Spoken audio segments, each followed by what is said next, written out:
Welcome to this episode of WikiWalks, a short podcast devoted to some of the more intriguing and, who knew, articles that you can run across in the weird world of Wikipedia. I'm your host, Chris Grismer.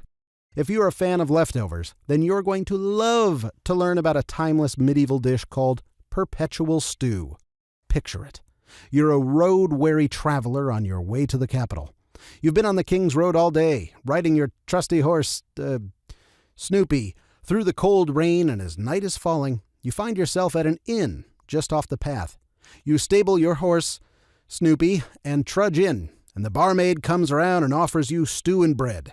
How often does this happen? How many times have we seen this trope in films, television series, books? Game of Thrones, every other scene was this.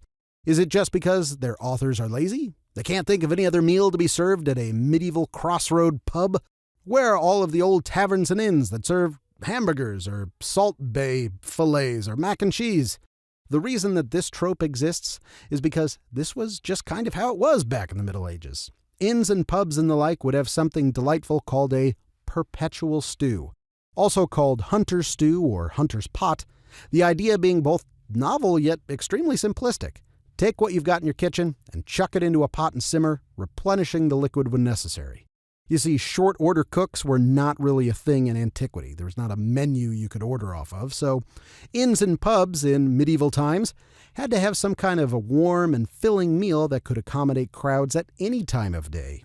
So, having a cauldron constantly bubbling with whatever was in season was the best way to do it. Bought a sack of beans from the farmer who came through town yesterday? Toss it in the stew. Did your husband come back with a Cornish game hen the size of a Volkswagen? Into the pot it goes.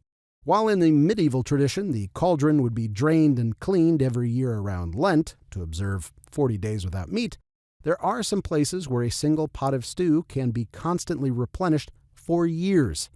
In Watana Panich, a restaurant in Bangkok, Thailand, there's been a huge pot of beef noodle soup simmering since 1974. Still going, to this day. A pot of stew in New York City made headlines a few years ago when it had been simmering for a few years without fail.